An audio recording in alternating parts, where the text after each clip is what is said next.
मेरा नाम युग है। मैंने अपनी जिंदगी में कई रंग देखे हैं, कुछ सपनों जैसे और कुछ ऐसे कि जिनसे नींद भी रूठ जाए। मैं एक मिडिल क्लास परिवार से आता था। मेरा घर छोटा था, लेकिन वहाँ प्यार बहुत बड़ी चीज थी। पापा सुबह सवेरे ऑफिस निकल जाते और माँ सारा दिन मेरे लिए मेहनत करती रहती। उनकी एक ही इच्छा थी, मेरा बेटा पढ़ लिख कर बड़ा आदमी बन जाए, इज्जत कमाए, दुनिया में उसका नाम हो। मैं भी कुछ ऐसा ही चाहता था, शायद इसलिए कि मैं अपने माँ बाप की आंखों में वो सपने देख लेता था जो उन्होंने खुद कभी देखने की हिम्मत नहीं की। मैंने पढ़ाई को अपनी जिद बना लिया था। छोटे से स्कूल से शुरू हुआ सफर कॉलेज तक पहुंचा तो हर दिन मेरे लिए एक नई जिद और मेहनत बन जाता।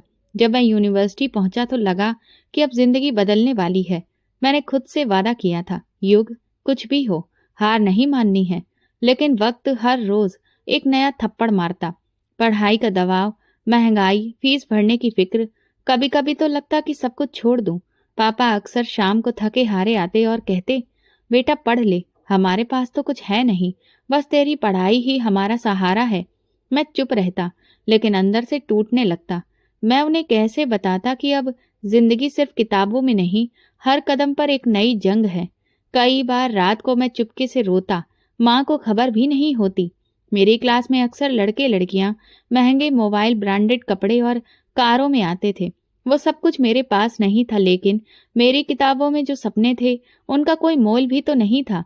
मैं अपनी फीस के लिए कभी दोस्तों से बात करके उन्हें नोट्स बेचता, कभी कोचिंग देता, पैसे जोड़कर छोटे छोटे सपने पूरे करता, लेकिन फिर भी कोई कमी सी लगती। एक दिन यूनिवर्सिटी में एक नई बात चल पड़ी। किसी ने कहा, रिया तो बहुत अमीर है, उसके पापा का बहुत बड़ा बिजनेस है। मैंने ये सब सुना, लेकिन चुप रहा, पर अंदर ही अंदर खलबली सी मच गई। रिया, वही लड़की जो हमेशा खामोश रहती, साफ सुथरी और आत्मविश्वास से भरी हुई, वो किसी बिजनेस टाइकून की बेटी थी। मेरा दिल जैसे चौंक उठा। पहली बार मेरे दिल में लालच ने जन्म लिया। मैंने खुद से झूठ बोला, क्या पता किस्मत का दरवाजा यही हो। और मैं उस दरवाजे पर दस्तक देने लगा। मैंने धीरे धीरे रिया से दोस्ती बढ़ाई। हमारी शुरुआत बहुत साधारण थी, जैसे कोई औपचारिकता। वो हमेशा शांत रहती, क्लास में ज्यादा किसी से बात नहीं करती थी, लेकिन जब बोलती थी तो हर शब्द संजीदा होता।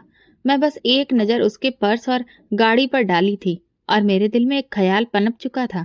उसके पास वो सब कुछ था जो मैं बरसों से चाहता था। वो वही जिंदगी जी रही थी जिसका मैं सपना देखा करता था। मैंने छोटी छोटी बातों से उसके करीब जाना शुरू किया। कभी उसकी कोई फाइल उठा दी, कभी लाइब्रेरी में नोटिस के बहाने बात छेड़ दी। रिया थोड़ी हैरान रह जाती थी, लेकिन शायद उसे अच्छा भी लगता था कि कोई उसकी खामोशी को समझने की कोशिश कर रहा है। एक दिन यूनिवर्सिटी की कैंटीन में मैंने पूछा, रिया, तुम अक्सर अकेली रहती हो, इसकी कोई खास वजह? उसने कंधे उचकाकर कहा, बस मैं ज्यादा लोगों पर भरोसा नहीं करती। ये सुनकर मैं मुस्कुराकर बोला, तो फिर मुझे मौका दो, शायद मैं तुम्हारा भरोसा जीत सकूं। रिया ने एक लम्हे के लिए मुझे ध्यान से देखा, फिर पहली बार खुलकर मुस्कुराई। शायद वही लम्हा था जब उसने मुझे अपने दिल के करीब आने दिया। मैं जानता था ये सब एक खेल है, लेकिन खेल जीतने के लिए चाल चालाकी से चलनी होती है।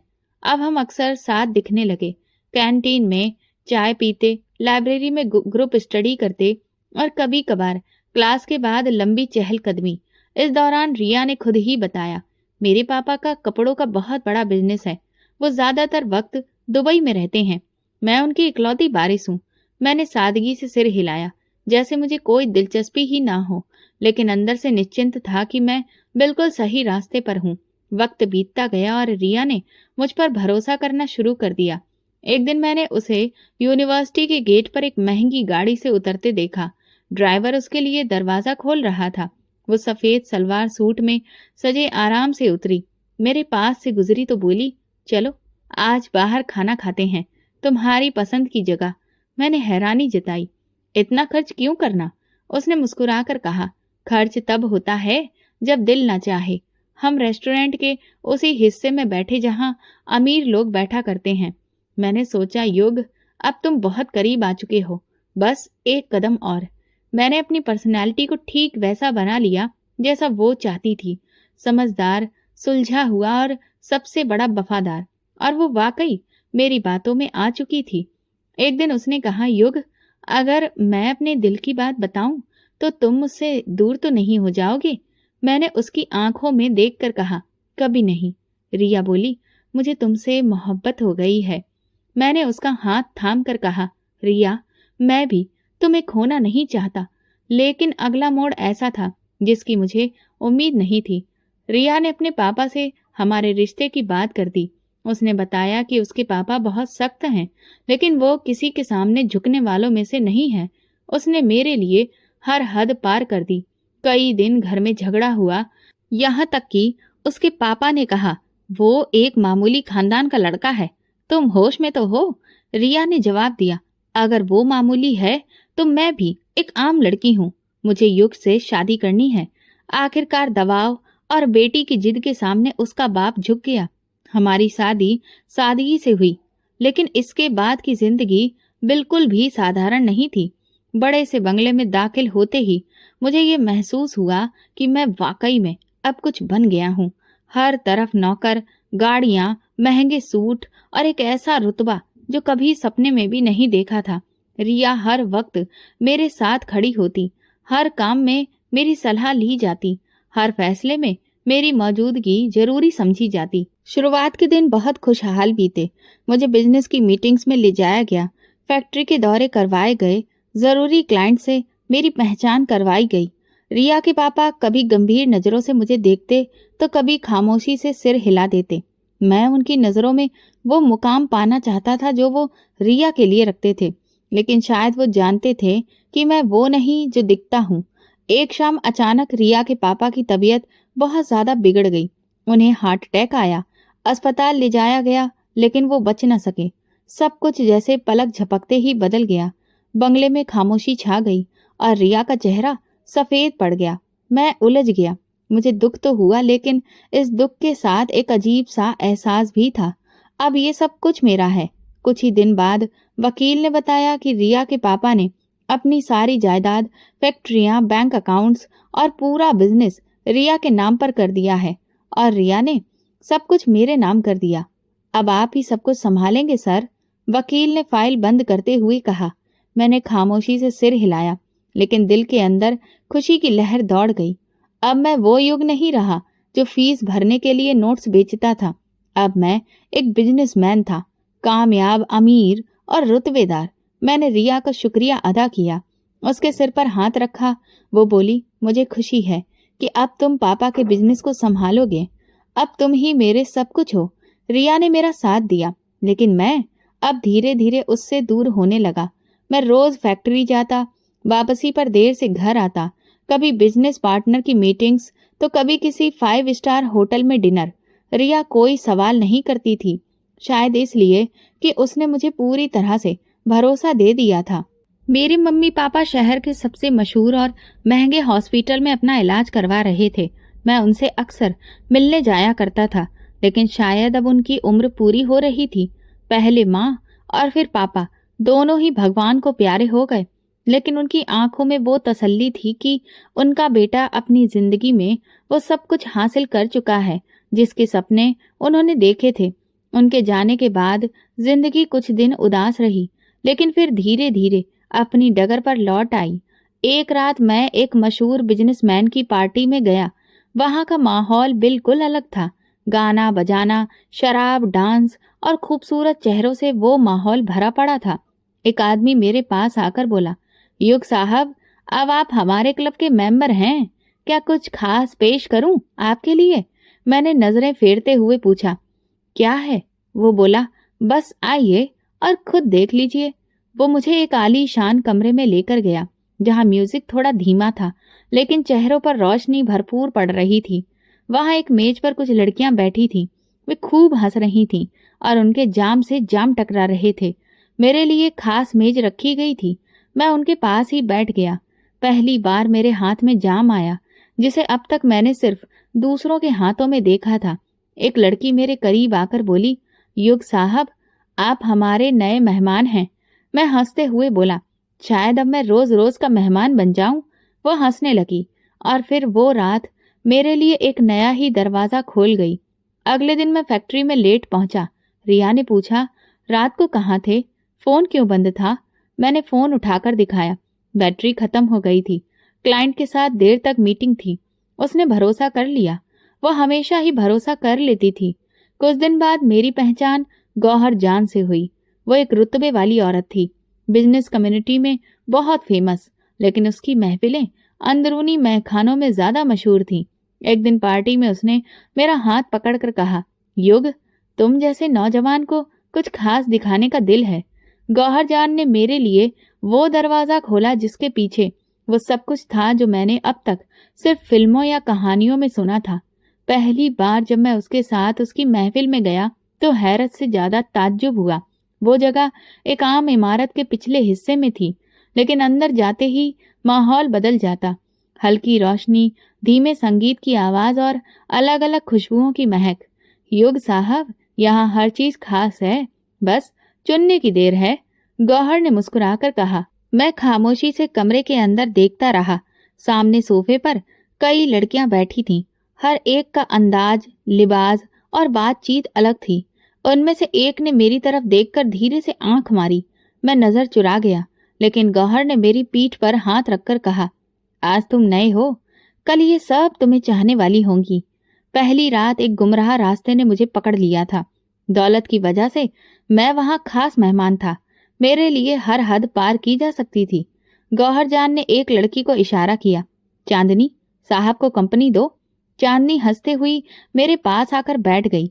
वो चमकती आंखों वाली लड़की थी। युग साहब, पहली बार आए हैं क्या? वो हंसकर बोली। मैंने कहा, हाँ, तुम भी खास लग रही हो। मैं थोड़ा झिझकते हुए बोला। वो फिर से खिलखिलाकर हंसते हुए बोली, यहाँ सब खास होते हैं, बस कुछ कम और कुछ ज्यादा। उस रात के बाद मेरी वापसी का कोई सवाल ही नहीं था। अगले दिन और फिर अगला दिन मैं हर रात वहीं होता। हर बार एक नया चेहरा, नई बात, नई फिजा। मैंने बस एक नियम बनाया, किसी से दिल नहीं लगाना है, सिर्फ वक्त गुजारना है। रिया को कुछ भी खबर नहीं थी। वो अभी भी वही पुरानी रिया थी। हर सुबह मेरे लिए, हर रात मेरे इंतजार में आंखें बिछाए बैठी। मैं रोज नया बहाना बनाता। क्लाइंट के साथ था, बिजनेस ट्रिप पर था, देर हो गई।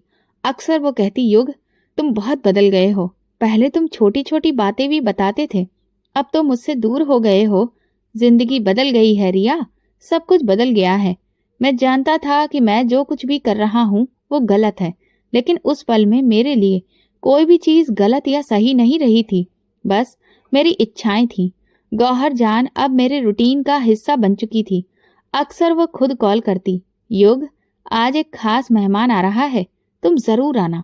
एक रात उसने मुझे एक बेहतरीन पार्टी में बुलाया, जहां सिर्फ वीआईपी लोग ही आ सकते थे। पार्टी एक बंगले में हुई, शहर के सबसे महंगे इलाके में। वहां पहुंचते ही फोन बंद करना होता था और चेहरे पर नकाब पहनना नियम था। वहां दाखिल होते ही एक नई दुनिया मेरा स्वागत कर रही थी। कमरे गहरे रंग में डूबे हुए, दीवारों पर अजीब तस्वीरें और माहौल में एक अजीब सा सन्नाटा।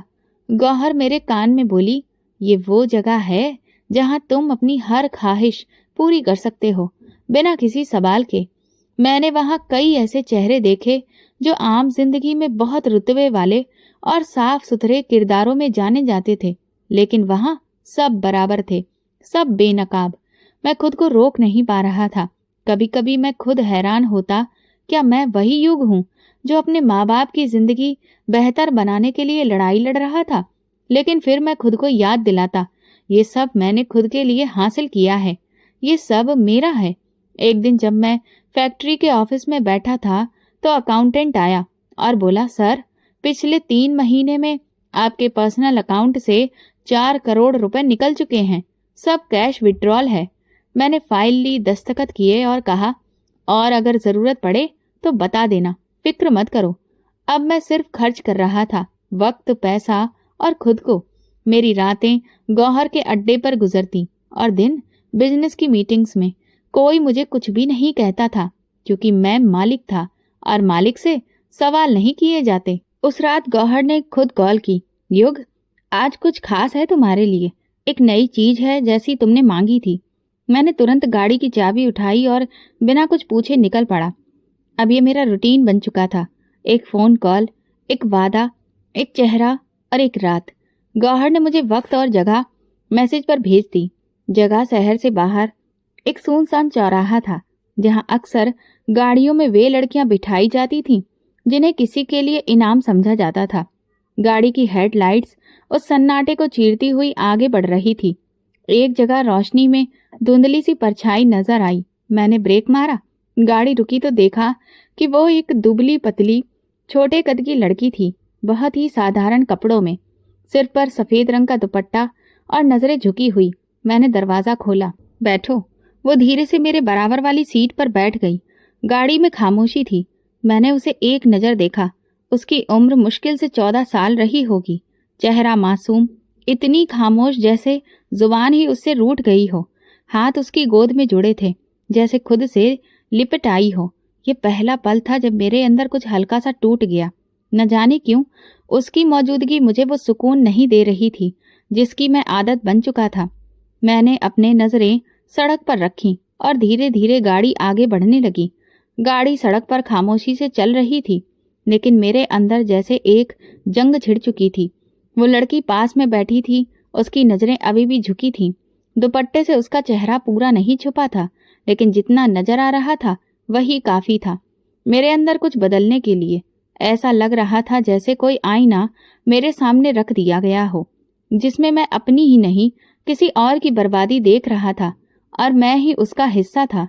मैंने गाड़ी एक सुनसान जगह पर रोक दी। चारों तरफ अंधेरा था, सिर्फ हेडलाइट की रोशनी।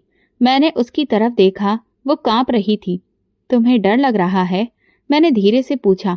उसने गर्दन हिलाई, फिर कुछ पल के बाद बोली, साहब जी, मैं बस जल्दी से काम पूरा करना चाहती हूँ। मेरी माँ का हाल बहुत बुरा है। मैंने गहरी सांस ली। तुम्हारे चेहरे में ऐसा कुछ नहीं लिखा जो मैंने उन लड़कियों में देखा है जो खुद चलकर उन जगहों पर जाती हैं। तुम अलग हो। उसने मेरी बात पर सर झुका लिया। फिर अचानक जैसे सब्र टूट गया हो, वो बोलने लगी, पापा मेरी पैदाइश के कुछ समय बाद ही चल बसे थे। मेरी माँ ने ही मुझे पाला, काम करके, दूसरों के घरों में बर्तन धोकर। हम दोनों का गुजारा बड़ी मुश्किल से होता था, लेकिन माँ ने कभी हार नहीं मानी। मैं खामोशी से सुनता रहा। वो बोलती गई। पिछले महीने माँ की तबीयत बिगड़ गई। बुखार, खांसी और फिर सांस लेने में तकलीफ। डॉक्टर ने कहा दवा महंगी है। हमने अपनी जमा पूंजी खत्म कर दी, रिश्तेदारों से मांगा, सबने इनकार कर दिया। आखिर में चाचा के पास गई माँ की दवा के लिए। चाचा ने क्या कहा? मैंने पूछा, लेकिन दिल बोझिल होने लगा। उन्होंने कहा अगर पैसे चाहिए तो एक काम करना होगा। फिर वो मुझे एक औरत के पास ले गए। वो औरत गौहर जान थी। उसने कहा तुम्हें एक जगह जाना होगा, वहां जो शख्स मिलेगा उसके साथ चली जाना, जितना वो दे ले लेना, फिर वापस चली आना।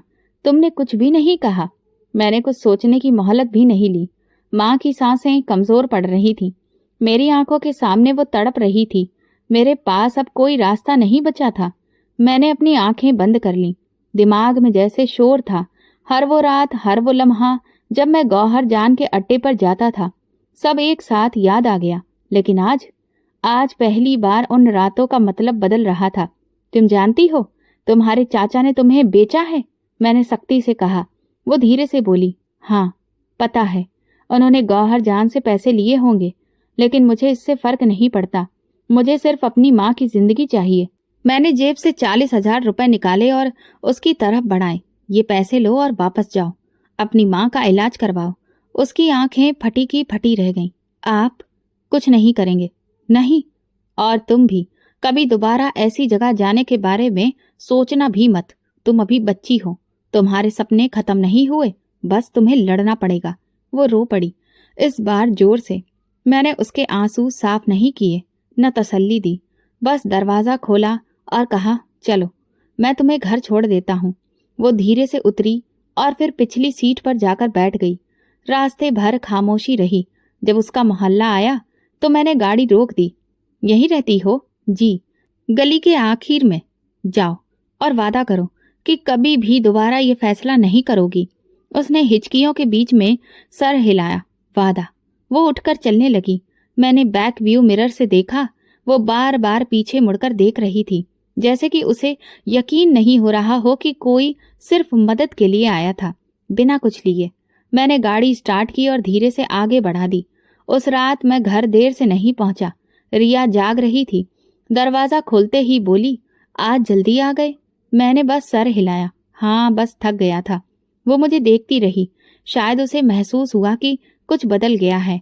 मैं सीधा अपने कमरे में गया और कई घंटे बालकनी से आसमान देखता रहा। न गौहर का फोन आया, न किसी से बात की। बस एक चेहरा बार बार सामने आता रहा, वो साधारण सा डरा हुआ चेहरा, वो सच जो मुझे तोड़ गया था। मुझे नहीं पता था कि एक लम्हा, एक वाकया इंसान को अंदर से बदल सकता है, लेकिन मैं खुद को वही इंसान महसूस नहीं कर रहा था जो कुछ दिन पहले तक अय्याशी को ही कामयाबी समझता था। अगली सुबह जब मैं ऑफिस पहुंचा तो सब कुछ रोज की तरह था, लेकिन मेरे अंदर कुछ बदल चुका था। कॉन्फ्रेंस रूम में मीटिंग चल रही थी, लेकिन मेरी नजरें सामने स्लाइड पर नहीं थी। खिड़की से बाहर कहीं रुकी हुई थी। कोई बात कर रहा था, कोई हिसाब समझ रहा था, लेकिन मेरी नजर में सिर्फ वो चेहरा घूम रहा था। वो छोटी सी लड़की, वो साधारण से कपड़े, वो कपकपाती हुई आवाज। युग साहब, आप कुछ कहना चाहेंगे? मैनेजर ने सवाल किया। मैं चौंक कर उसकी तरफ देखा, फिर धीरे से कहा, नहीं, सब ठीक है, आप लोग आगे बढ़िए। मैं पहली बार किसी मीटिंग में खामोश रहा था। दिन भर के बिजी शेड्यूल के बाद भी दिल का बहुत हल्का नहीं हो रहा था। शाम को घर वापस आया तो रिया किचन में थी। कुछ देर दरवाजे पर मैं खड़ा रहा। वो सब्जी काट रही थी, कुछ गुनगुना रही थी, जैसे उसे किसी जवाब की जरूरत ही नहीं हो। आज तुम बहुत सुकून में लग रही हो। पता नहीं, लगता है तुम आज कुछ बदले बदले हो। शायद हूं मैं। फिर कोई जवाब नहीं दिया और उसके साथ बैठकर खाना खाया। उसके बाद वो कुछ बोली नहीं, बस मुझे हैरत से देखती रही। अगले दिन जब गौहर ने फोन किया तो मैंने फोन साइलेंट पर डाल दिया। 3 बार फोन आया, लेकिन मैंने नहीं उठाया। और रात को जब गाड़ी निकाली तो गौहर के अड्डे की तरफ रुख करते करते रुक गया। यू टर्न लिया और घर वापस आ गया। ये छोटा सा फैसला मेरे लिए नया था, लेकिन इस फैसले में एक अजीब सा सुकून था। आप आज जल्दी घर आ गए? हैरानी से रिया ने पूछा। बस, कहीं जाने का दिल नहीं था, मैंने खामोश सा जवाब दिया। वो अपनी बात खत्म करके चली गई थी, लेकिन मैं जानता था कि उसके दिल में सवाल उठ रहे हैं। मैं दिनों में कम बोलने लगा और रातों को कम चैन की नींद लेने लगा और धीरे धीरे गौहर के अड्डों से दूरी बनाने लगा।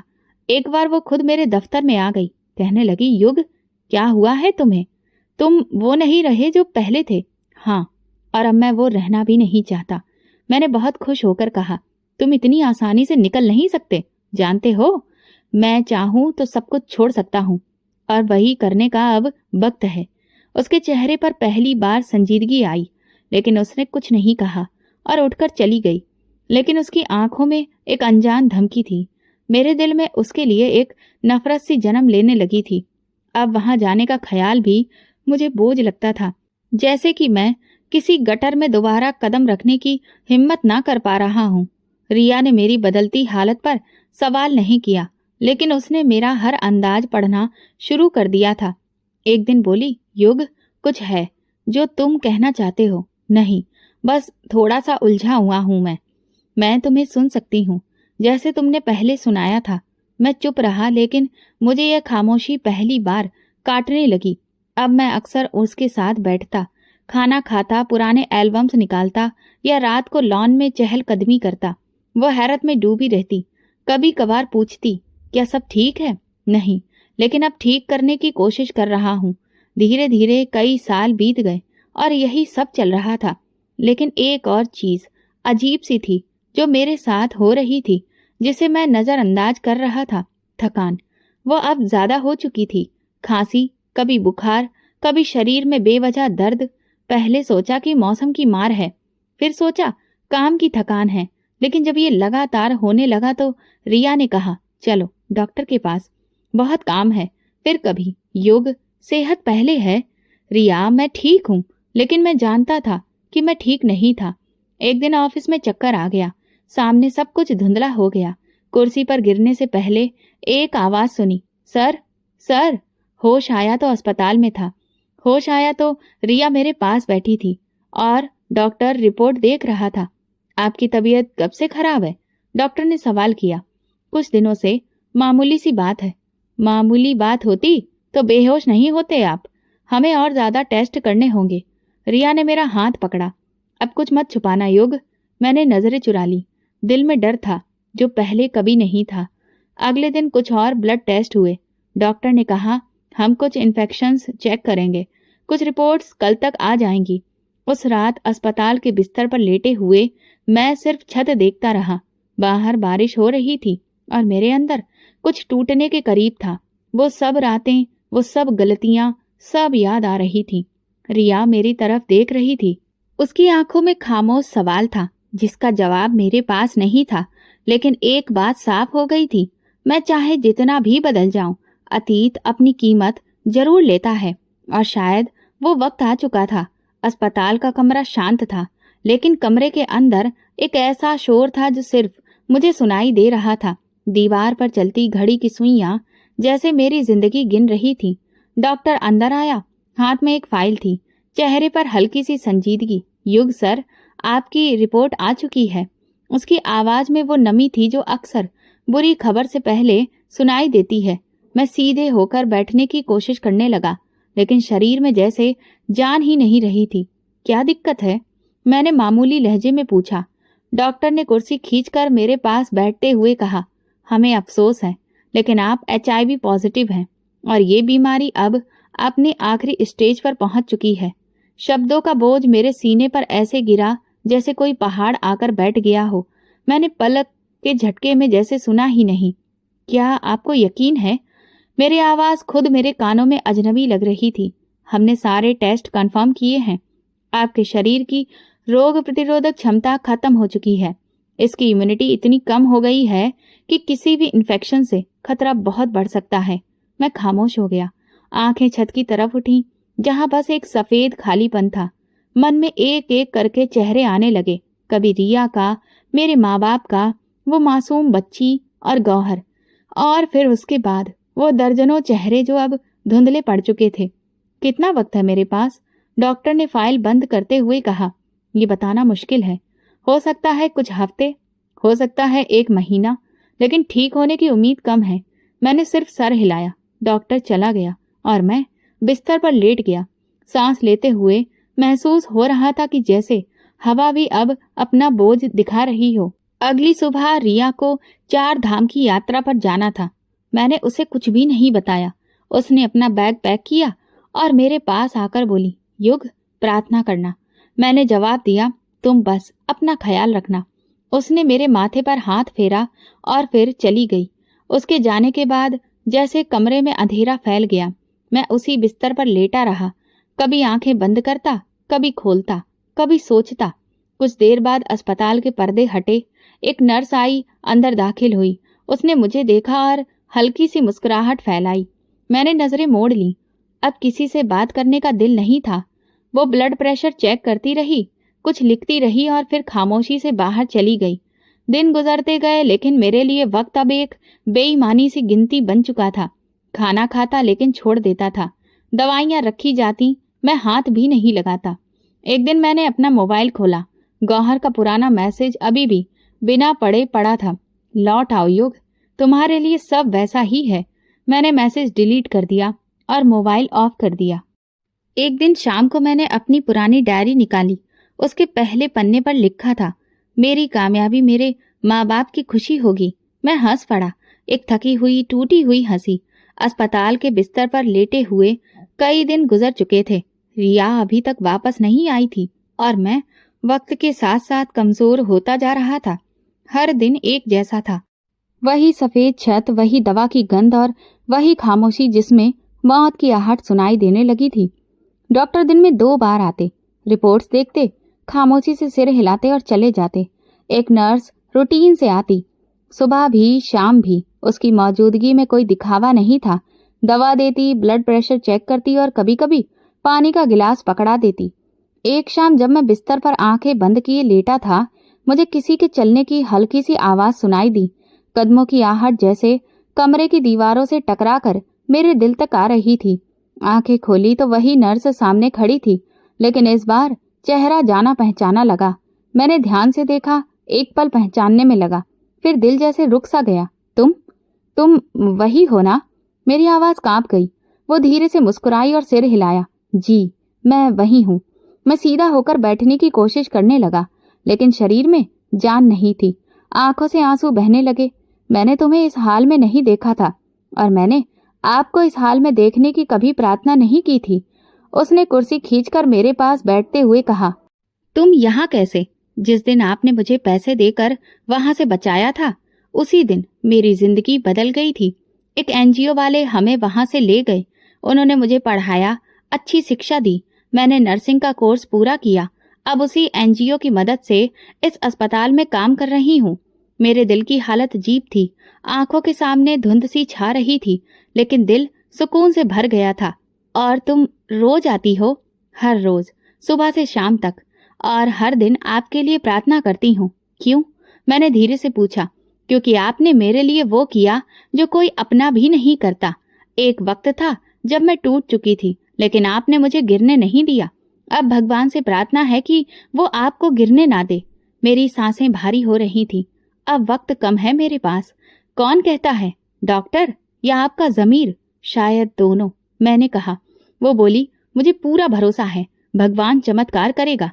अगर उसने मुझे बचाया है तो वो आपको भी बचा सकता है। उसकी आंखों में जो भरोसा था, वो मेरे अंदर कुछ जगा रहा था। मैंने उसका हाथ पकड़ा। तुम्हारे जैसी लड़की, तुम्हारे जैसी बेटी भगवान सबको दे। ये तो बस आपकी दुआ का नतीजा है।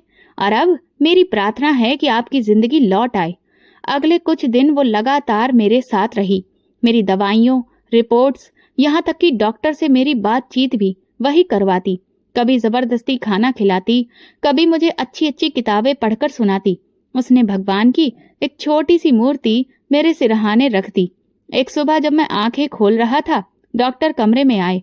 उनके चेहरे पर वो कठोरता नहीं थी जो पहले हुआ करती थी। उन्होंने मेरी रिपोर्ट्स देखी। युग सर, आपकी नई रिपोर्ट्स पहले से बेहतर हैं। क्या मतलब? मैंने हैरत से पूछा। हम खुद हैरान हैं। जिस मरीज की इम्यूनिटी पावर खत्म हो चुकी थी, वही अब ठीक हो रहा है। ये कोई सामान्य प्रोग्रेस नहीं है, शायद कोई चमत्कार है। लेकिन फिर भी हमें अभी ज्यादा खुश नहीं होना चाहिए। अगली रिपोर्ट्स आने तक का इंतजार करें। नर्स, जो हमेशा की तरह चुपचाप खड़ी थी, मुस्कुरा रही थी। डॉक्टर चले गए। मैंने उसकी तरफ देखा और कहा, ये सब तुम्हारी ही प्रार्थनाओं का असर है। ये सब करने वाला भगवान है। मैं तो बस एक जरिया बनी हूँ। मैंने आंखें बंद की और गहरी सांस ली। जिंदगी जैसे थोड़ी थोड़ी लौट रही थी। शरीर हल्का लग रहा था। दिल फिर से धड़कने लगा। तुम्हारा नाम क्या है? मैंने पहली बार पूछा। माही, उसने धीरे से कहा। माही, अगर तुम न होती, शायद मैं भी नहीं होता। उसने हंसकर कहा, आप बिल्कुल होते। प्रार्थना बस थोड़ी देर से पहुंचती है। रिया के लौटने के दिन भी पास आ रहे थे। मैंने फैसला किया था कि वो आए तो मैं उसे सब सच बता दूंगा। लेकिन आज पहली बार लगा था कि शायद मैं जिंदा रह पाऊंगा। सिर्फ जिंदा नहीं, बल्कि बदल कर, संवर कर। और ये बदलाव किसी दवा से नहीं, एक प्रार्थना से आया था। माही जैसी एक मासूम बेटी की दुआ से, जिसे मैंने कभी पाप से बचाया था। कई दिनों बाद महसूस हुआ कि आवाज सिर्फ आवाज नहीं थी, जिंदगी की नई गवाही थी। नर्स माही, जो हर सुबह मुझे दवा देती थी, अब मेरी जिंदगी में एक नई रोशनी की तरह शामिल हो चुकी थी। कुछ दिन बाद डॉक्टर फिर से आए। पहले तो चुपचाप रिपोर्ट से देखते रहे। कमरे में सिर्फ मॉनिटर की बीप सुनाई दे रही थी। फिर डॉक्टर ने कुर्सी खींचकर बैठते हुए कहा, एड्स के जिस स्टेज पर आप थे, वहां से वापस जिंदगी की तरफ लौटना नामुमकिन जैसा ही था। तो अब आप क्या कहना चाहते हैं? मेरी आवाज अब बहुत ज्यादा मजबूत थी। अब तो मानना पड़ेगा कि वाकई आपकी हालत में सुधार हो रहा है। वायरस का असर कम हो रहा है। शरीर दोबारा खुद को ठीक कर रहा है। माही एक तरफ खड़ी मुस्कुरा रही थी, जैसे उसे पहले से पता हो कि डॉक्टर क्या कहने वाले हैं। डॉक्टर ने आगे कहा, साइंस के नजरिए से देखें तो हमारे पास इसका कोई जवाब नहीं, लेकिन इस रफ्तार से आपकी सेहत में सुधार है, इसे तो चमत्कार ही कहा जा सकता है। मैंने माही की तरफ देखा। वो चुपचाप 2 कदम पीछे हट गई थी। मैं समझ गया, ये उसी दुआ का असर था जिसने मुझे अंधेरे से वापस खींच लिया था। डॉक्टर ने रिपोर्ट टेबल पर रखते हुए कहा, अगर ये सुधार इसी तरह से जारी रहा तो हम उम्मीद कर सकते हैं कि कुछ ही हफ्तों में इस बीमारी पर कंट्रोल पा लिया जाएगा। फिर आप रेगुलर दवाओं, रूटीन चेकअप और हल्की एक्सरसाइज के साथ खुद को लंबे वक्त तक स्वस्थ रख सकते हैं। डॉक्टर चले गए। अब कमरे में सिर्फ मैं और माँ ही थे। ये तुम्हारी प्रार्थना का असर है, मैंने कहा। ये भगवान की मर्जी थी, उसने धीरे से कहा, लेकिन मैंने दिन रात आपके लिए प्रार्थना की। तुम्हें उस दिन कैसे यकीन था कि मैं ठीक हो जाऊंगा, जैसे मुझे उस दिन यकीन था कि आप मुझ पर हाथ नहीं उठाएंगे। वही भरोसा मुझे भगवान से भी मिला। ये सुनते ही मेरी आंखें भर आईं, लेकिन इन आंसुओं के साथ पहली बार दिल में शुक्र था, डर नहीं। 1 हफ्ते बाद फिर से रिपोर्ट आई और उनमें बीमारी ठीक होती साफ लिखी थी। अब डॉक्टर ने मेरी दवाई कम कर दी और मुझे कमरे के बाहर चलने फिरने की इजाजत दे दी। पहली बार जब मैं व्हीलचेयर की जगह अपने कदमों पर चला, माँ ही मेरे साथ थी। ये अस्पताल की गैलरी बहुत छोटी लगती है ना? मैंने कहा। जब इंसान दोबारा जीना सीख ले तो सब छोटा लगने लगता है, उसने जवाब दिया। हम दोनों खामोश चलते रहे। हर कदम मेरी जिंदगी के लिए एक नया ऐलान था। रिया वापस आ चुकी थी और मैंने उसे कुछ भी नहीं बताया था, लेकिन अब वक्त आ गया था। जब वो अस्पताल आई तो मैं कुर्सी पर बैठा उसका इंतजार कर रहा था।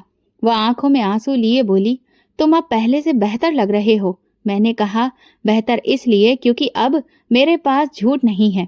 वो कहने लगी, क्या मतलब है? मैं तुमसे बहुत कुछ छुपाया है। मेरी जिंदगी में वो सब था जो मैंने तुम्हें कभी पता नहीं चलने दिया और ना ही तुमने कभी जानने की कोशिश की।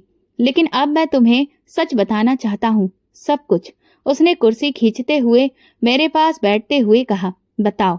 मैंने उसे सब बताया। गौहर, अय्याशी, बीमारी, माही की कहानी। वो खामोशी से सुनती रही, एक शब्द नहीं बोली और ना ही एक आंसू साफ किया। आखिर में बस इतना कहा, अगर भगवान ने ही तुम्हें माफ कर दिया है तो फिर मैं कौन हूँ कुछ कहने वाली। मैंने उसके कदमों में सिर झुका लिया। अगर तुम न होती तो शायद मैं कभी वापस नहीं आता। मैं तुम्हारे साथ हूँ, लेकिन अब तुम्हें खुद को भी साथ रखना होगा। हम दोनों बाहर लॉन में आ गए।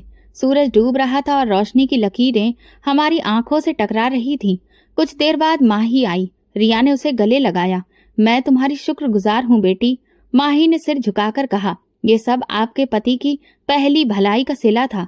मैंने दिल ही दिल में सोचा, सच में अच्छाई कभी भी बेकार नहीं जाती और गुनाह कभी छुपता नहीं है। लेकिन अगर नीयत बदल जाए तो जिंदगी भी बदल सकती है।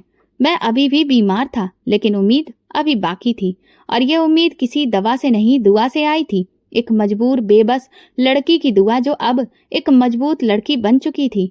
और अब मेरी बेटी भी। अस्पताल से लौटते वक्त मैं बाहर खिड़की से देखता रहा और खामोश बैठा था। रिया मेरे बराबर बैठी थी। ड्राइवर कभी कभी आईने से हमारी तरफ देख लेता। शायद वो भी हैरान था कि ये युग जो हमेशा फोन में व्यस्त होता था आज बिल्कुल चुप है। रास्ते में मैंने रिया की तरफ देखा। मैं सोच रहा हूँ कि माही और उसकी माँ को हमारे साथ रहना चाहिए। रिया ने तुरंत कहा, मैं भी यही चाहती थी। उन्होंने हमारे लिए क्या कुछ नहीं किया। उसकी माँ बीमार है, वो अभी भी किराए के मकान में रह रही है। मेरे ख्याल में उन्हें यहाँ होना चाहिए, हमारे साथ, सुरक्षित और इज्जत के साथ। घर पहुंचकर मैंने तुरंत ही माही को फोन किया। मैं तुमसे एक बात करना चाहता हूँ। जी सर।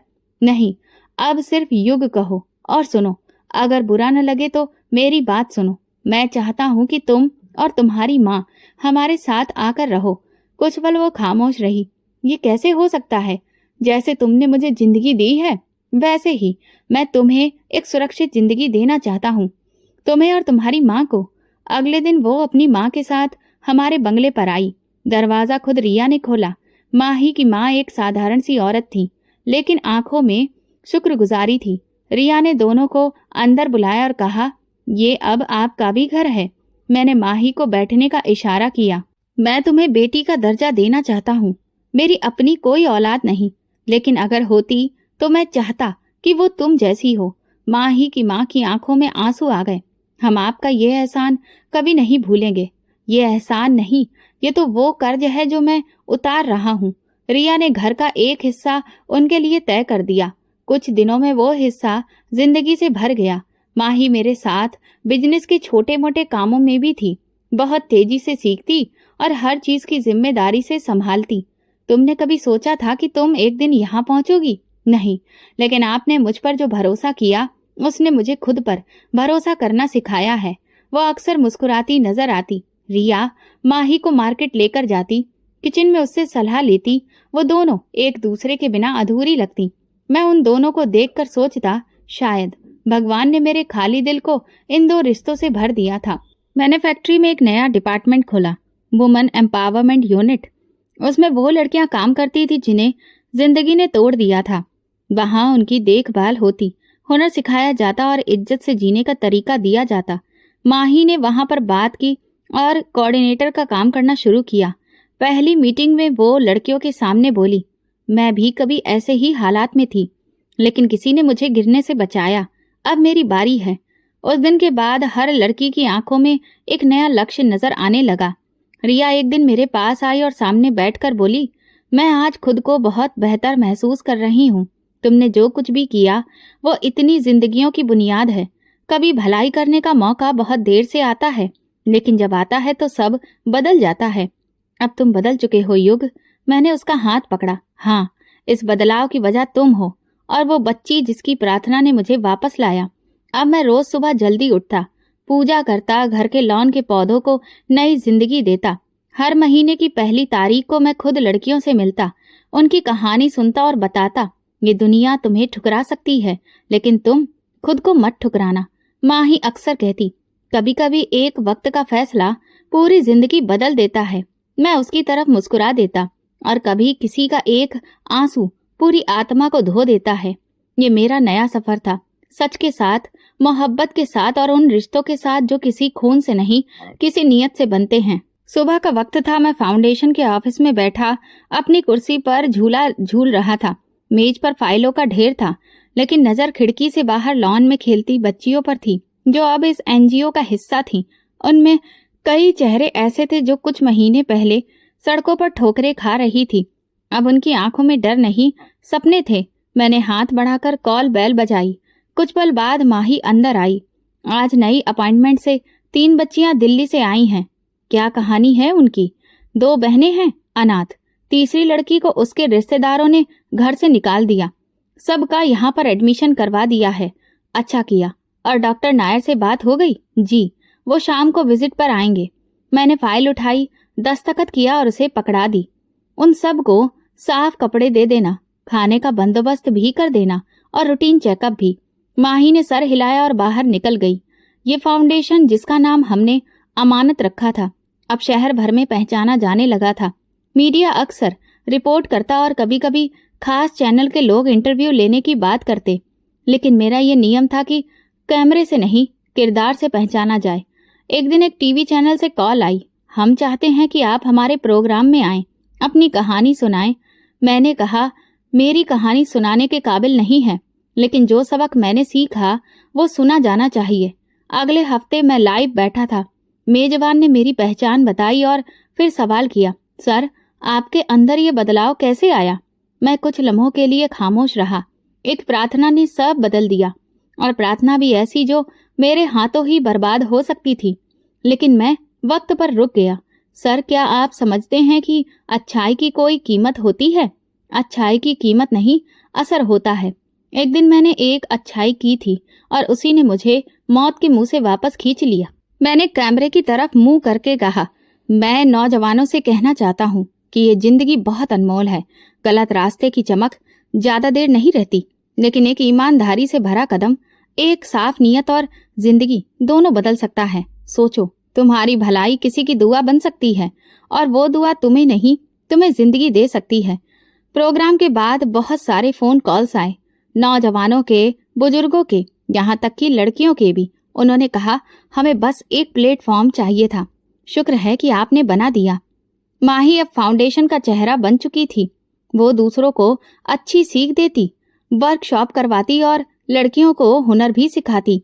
मैं अक्सर उसे काम करते हुए देखता तो दिल में अजीब सी तसल्ली महसूस होती थी, जैसे कि सब कुछ अब अपनी जगह पर है। एक दिन फाउंडेशन में पुलिस की एक टीम आई। एक एसएचओ मेरे ऑफिस में दाखिल हुआ और बोला, सर, एक लड़की आपसे मिलना चाहती है। उसे हमने चाइल्ड ट्रैफिकिंग से आजाद करवाया है। मैं खड़ा हो गया और कहा, उसे ले आइए। वो लड़की अंदर आई, छोटे कद की, आंखों में डर। मैंने प्यार से पूछा, क्या नाम है तुम्हारा? अनामिका। उसने धीरे से कहा, अब तुम सुरक्षित हो, ये तुम्हारा घर है।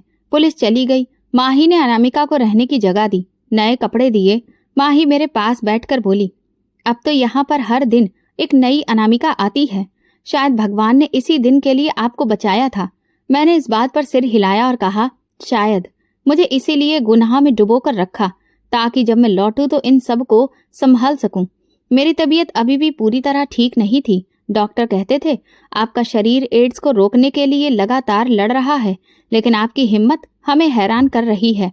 मैं कहता ये मेरा नहीं, बल्कि उन प्रार्थनाओं का नतीजा है जो मेरे लिए मांगी गई हैं। मैं जानता था कि जिंदगी की डोर अभी भी नाजुक है, लेकिन अब इसका मतलब सिर्फ सांस लेना नहीं था, बल्कि किसी के लिए जीने का कारण बन जाना था।